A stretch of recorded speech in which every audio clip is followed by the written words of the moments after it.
آتا ہے، پر تمہیں کیا پتا ہوگا دن بھر پڑے رہنا اور چرنا ہے، اس کے علاوہ اور کام بھی کیا ہے تیرے پاس؟ سدھا جی بیچاری اور کچھ کہنے کی ہمت نہیں جٹا پائی اور واپس جا کر اپنی کھٹیا پر بیٹھ کر پسینے پوچھنے لگی۔ آج گھر میں پارٹی تھی، سدھا جی کے بیٹے بہو کی شادی کی سالگرہ، جس کے لیے پورے گھر کو سجایا جا رہا تھا۔ جہاں گھر کے کونے کونے کو روشنی اور پنکھے سے سجایا جا رہا تھا، وہیں دوسری اور سدھا جی کے کمرے سے پنکھا بھی ہٹا دیا گیا تھا۔ پونم اور وکاس بھاگ بھاگ کر سارا کام دیکھ رہے تھے کہ تبھی حلوائی آ کر پونم سے بولا، میڈم اچانک سے میرا سہایک بیمار پڑ گیا تو میں نے کسی اور سے بات کی ہے، وہ ابھی آتا ہی ہوگا، پر وہ بڑا سست ہے، دھیرے دھیرے کام کرتا ہے، اس لیے رسوئی کا کام آتے ہی شروع کر دیتا ہوں، پر مجھے ایک اور سہایک کی ضرورت پڑے گی۔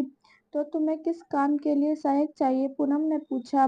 تو حلوائی بولا، سبزیاں کاٹنے، جھوٹے برتن دھونے اور جھوٹی ٹیبل پوچھنے کے ساتھ ساتھ پوریاں بیلنے کے لیے بھی مجھے ایک سہایک کی ضرورت پڑے گی۔ حلوائی نے کہا تو پونم بولی، تم چنتا مت کرو، اپنے اس آدمی کو آنے سے پہلے منع کر دو، میرے پاس ایک سہایک ہے جو تمہارا یہ سارا کام اکیلے ہی کر دے گی۔ کہہ کر پونم تھوڑی ہی دیر میں سدھا جی کو لے آئی اور بولی، یہ لو، لے آئی تمہاری سہایک کو۔ ارے میڈم، کہاں سے لے آئی آپ اس بیچاری کو؟ یہ اتنا کام کیسے کرے گی؟ کافی بزرگ ہے، اتنے بڑے بڑے پتیلے کیا یہ دھو پائے گی؟ تمہیں سوال جواب کرنے کی کوئی ضرورت نہیں، تم اپنا کام کرو اور اسے اس کا کام بتا دو۔ یہ کہہ کر پونم وہاں سے چلی گئی۔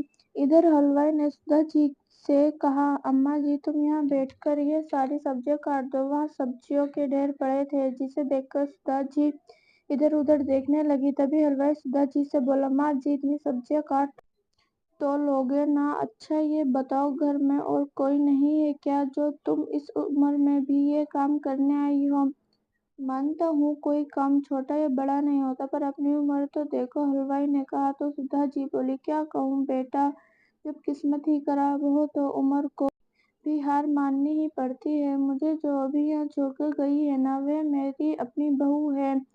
کیا وہ تمہاری بہو ہے؟ مطلب تم اس گھر کی مالکن ہو کر نوکر کا کام کر رہی ہو؟ پر کیوں ماں جی؟ اس حلوائی نے کہا۔ تو سدھا جی مایوس ہو کر بولی، مالکن، میں ایک بڑھیا ہوں بیٹا، جس پر میرے بیٹے بہو مجھ پر احسان کر رہے ہیں تو وقت کی روٹی دیتے ہیں تو کیا ہوا، پھر اگر وہ چاہے باسی ہی کیوں نہ ہو، پہننے کو کپڑا دیتے ہیں تو کیا ہوا، وہ اگر پھٹے پرانی ہو، رہنے کو گھر دیا ہے تو کیا ہوا، پھر چاہے گھر کے سارے کام مجھے ہی کیوں نہ کرنے پڑتے ہو، اس عمر میں بچوں سے اتنا احسان مل رہا ہے تو کیا یہ کام ہے؟ آخر اسی دن کے لیے تو ماتا پتا اپنے بچوں کو بڑھاپے کی لاٹھی کہتے ہیں، پر یہ کوئی نہیں کہہ سکتا کہ وہ لاٹھی آپ کو سہارا دے گی یا آپ کے اوپر ہی پڑے گی۔ حلوائی سدھا جی کی باتوں کو دھیان سے سن رہا تھا کہ تبھی سدھا جی بولی، چلو بیٹا، اب مجھے کیا کرنا ہے یہ بتا دو۔ بھائی بوڑھی ہڈی ہے، تھوڑا دھیرے کام کرے گی، اس پر بھی اگر ہم باتیں کرنے لگے تو کام میں اور بھی دیری ہو جائے گی، جس پر تمہیں تو تھوڑی پھٹکار ہی ملے گی، پر مجھے تو کھانا ہی نہیں ملے گا۔ تھوڑی دیر بعد مہمانوں کا آنا جانا شروع ہو گیا کہ تبھی پونم رسوئی میں آ کر بولی، سن بڑھیا، تمہیں کسی بھی حال میں باہر نہیں آنا ہے، میں نے سارے مہمانوں کو تمہارے تیرتھ یاترا پر جانے کی بات کہہ رکھی ہے، اس لیے غلطی سے بھی اپنا چہرہ مت دکھا دینا۔ کہہ کر پونم باہر چلی گئی۔ اس کے بعد پارٹی شروع ہو گئی۔ پورے دن رسوئی میں بیٹھے بیٹھے سدھا جی کی حالت خراب ہو رہی تھی، اوپر سے ان سے کام بھی کروایا جا رہا تھا۔ حلوائی تو پھر بھی بیچ بیچ میں باہر جا کر پنکھے کے نیچے بیٹھ جاتا تھا، پر سدھا جی کو باہر جانے کی بھی اجازت نہیں تھی۔ کچھ گھنٹے بعد حلوائی جا کر سدھا جی سے بولا، اماں بس پارٹی ختم ہی سمجھو، اب تم بھی کھانا کھا لو، پھر باہر چلی جانا۔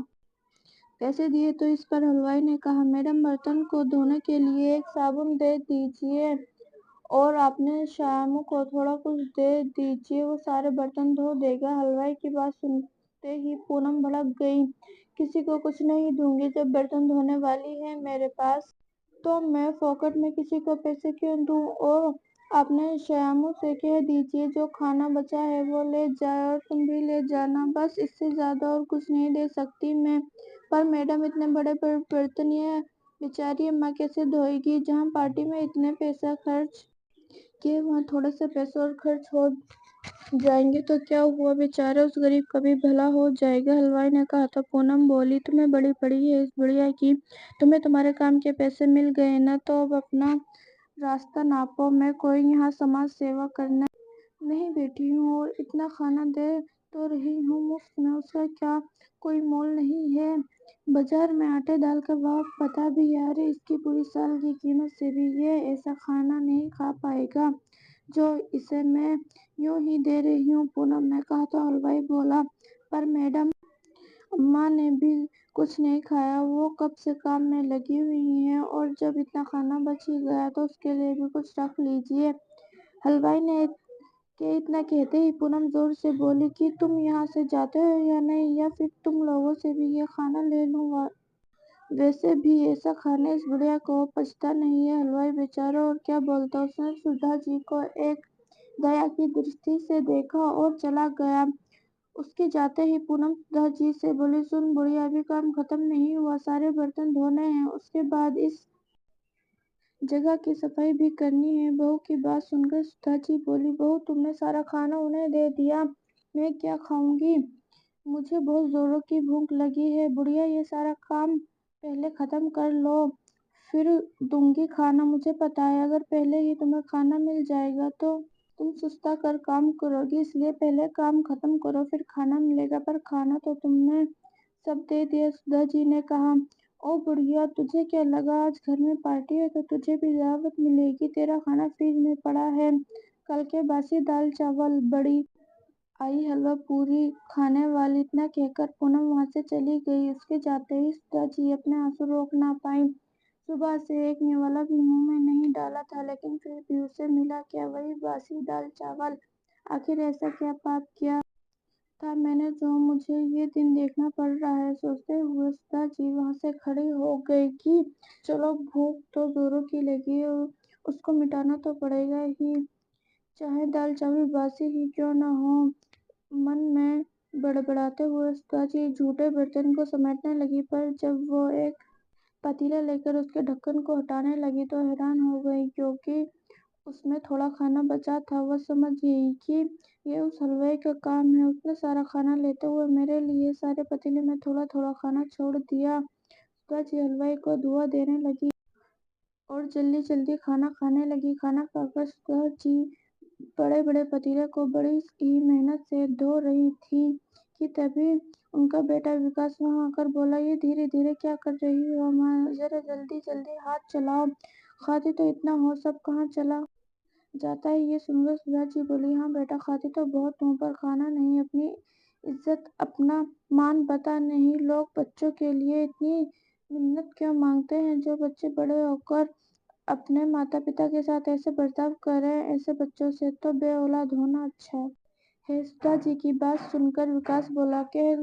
تو ایسے رہی ہو بڑھیا جیسے مجھے پیدا کر کر مجھ پر بڑا احسان کیا ہو، ارے اچھا ہوتا جو تم مجھے پیدا ہی نہیں کرتی تو شاید میں کسی رئیس کے گھر میں جنم لیتا، دیا ہی کیا ہے آج تک تم نے مجھے، خود کنگال ہو مجھے کیا دو گی، اوپر سے اتنے سالوں میں میرے سر پر بوجھ بنی ہوئی بیٹی ہو، تمہیں پالتے پالتے ہی میں چلا جاؤں گا۔ وکاس نے کہا تو سدھا جی بولی بیٹا ہمیشہ سے تو یہی سنتی آئی ہوں کہ ماتا پتا بچے کو پالتے ہیں، پر آج جانا کہ بچے بھی ماتا پتا کو پالتے ہیں، ہاں تو پال ہی تو رہا ہوں، ماتا پتا اپنے بچوں کے لیے کیا کیا نہیں کرتے، اور ایک تم لوگ ہو، ایک ٹوٹا پھوٹا گھر دیا مجھے جس کو بنانے میں میری کھٹیں کھڑی ہو گئی، اوپر سے تمہارا کھانا پینا دوائیاں کپڑوں کے خرچ، کیا کم ہے جو اتنا بول رہی ہو، کہہ کر وکاس وہاں سے چلا گیا۔ بیٹے کی باتیں سن کر سدھا جی کی آنکھیں بھر آئیں اور سوچنے لگی کہ بچے یہ کیسے بھول جاتے ہیں، ان کا جیون ہی ماتا پتا کی دین ہے، وہ اپنی پوری زندگی دے کر بھی چکا نہیں سکتے۔ خیر سدھا جی کو اب ان سب باتوں کی عادت ہو گئی تھی۔ ایک دن سدھا جی کے گھر کے آنگن میں جھاڑو لگا رہی تھی، تبھی وہاں وہی ہلوائی آیا۔ اسے دیکھ کر پونم، جو وہیں آنگن میں بیٹھے بیٹھے فون پر بات کر رہی تھی، کہنے لگی، کیا ہوا، کیا چاہیے؟ تو ہلوائی بولا، اس دن میری ایک بڑی کرچلی شاید یہیں چھوٹ گئی تھی تو وہی لینے آیا ہوں۔ تو پونم بولی کہ جا کر رسوئی دیکھ لو، اور اے بڑھیا تم بھی جاؤ اس کے ساتھ اندر، دیکھنا کہیں ہمارا سامان چرا کر نہ لے جائے، کوئی بھروسہ نہیں ہے ان لوگوں کا، پونم نے کہا۔ تو سدھا جی ہلوائی کے پیچھے پیچھے رسوئی میں چلی گئی۔ رسوئی میں جاتے ہی ہلوائی بولا، اماں سنو، میں تو یہاں بس کرچلی کے بہانے سے آیا ہوں، دراصل بات کچھ اور ہے۔ اس دن تم بتا رہی تھی نا کہ تمہیں حلوہ کھیر بہت اچھا بنانا آتا ہے، اس لیے تمہارے لیے ایک اچھی خبر لایا ہوں۔ نوراتر چل رہا ہے تو ایک سیٹھ بھنڈارا بنوا رہا ہے، اگر بھنڈارے میں تم نے حلوہ اور کھیر پوری بنا دی تو یقین مانو تمہارا جیون ہی بدل جائے گا، پر میں یہاں سے کہیں نہیں نکل سکتی تو وہاں کیسے جاؤں گی، اور بیٹے بہو کی غلامی کی زندگی سے ہی پریشان ہوں، اگر انہیں میرے اس کام کا پتہ چلے گا تو مجھے گھر اور باہر دونوں جگہ کے کام کرا کرا کر پیس ڈالیں گے۔ نہ بابا نہ، تم تو رہنے دو میرے لیے۔ اتنا سوچا، اس کے لیے شکریہ، پر مجھے اپنا ہنر کسی کو نہیں دکھانا۔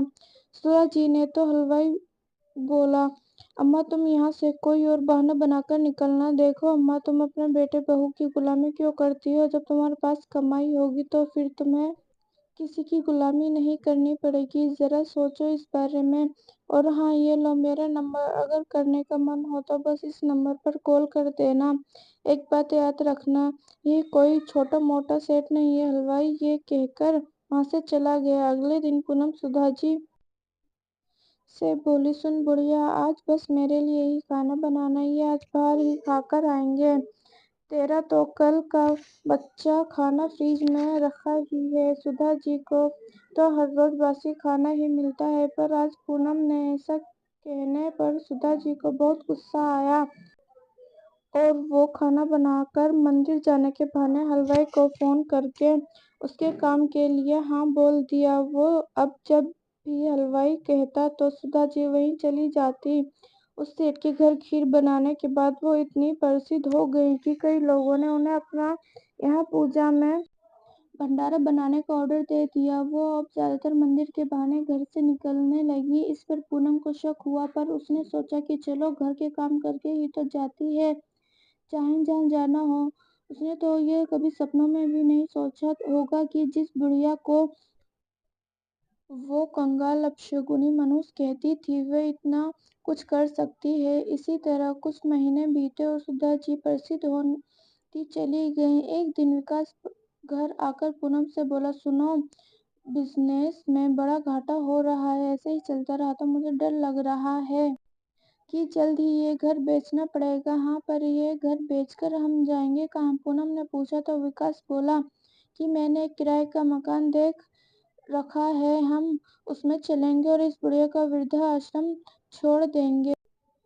ہم دونوں اپنا گھر چلا لیں گے، اس بڑھیا کا کون بوجھ اٹھائے گا؟ اگلے دن وکاس نے سدھا جی سے کہا، چلو ماں، میں تمہیں وردھا آشرم چھوڑنا ہے، اب ایک گھر میں کسی کو بیچ رہا ہوں تو کرائے کے گھر میں تمہارا بوجھ نہیں اٹھا سکتا۔ آج تمہاری وجہ سے میری یہ حالت ہوئی ہے، کنگال ہو تم، مجھے بھی کنگال بنا دیا، ہمیشہ میری برکت تمہاری وجہ سے ہی نہیں ہو پائی۔ ٹھیک ہے بیٹا، تم لوگ جہاں جانا چاہتے ہو جاؤ۔ سدھا جی ہاتھ جوڑ کر بولی، پر بیٹا بس 15 دن کی مہلت دے دو، میں اپنا رہنے کا انتظام کر لوں، پھر میں خود ہی چلی جاؤں گی۔ بیٹے نے سوچا، چلو ٹھیک ہے، خود ہی چلی جائے گی تو کوئی مجھ پر انگلی بھی نہیں اٹھائے گا۔ اب سدھا جی چوری چپکے لوگوں کے گھروں میں کھانا بنانے جاتی۔ اس بیچارے ہلوائی نے سدھا جی کا ایک بینک اکاؤنٹ کھلوا دیا۔ ایک دن اس ہلوائی نے بتایا کہ دلی میں بہت بڑا آیوجن ہوگا، بہت سارے لوگ وہاں پر اپنے اپنے طریقے کا ٹریڈیشنل کھانا بنائیں گے، اور جس کا کھانا زیادہ پسند آئے گا اسے 50 لاکھ روپے کا انعام دیا جائے گا۔ یہ سنتے ہی سدھا جی کی آنکھوں میں تو ایک عجیب سی چمک آ گئی۔ انہیں ہلوائی سے کہہ کر وہاں جانے کے لیے ہاں بول دیا۔ جانے کی تاریخ آئی تو سدھا جی ہر روز کی طرح چپکے سے مندر کا بہانہ لے کر اور اپنے ساتھ کچھ کپڑے لے کر وہاں سے نکل گئیں، اور اس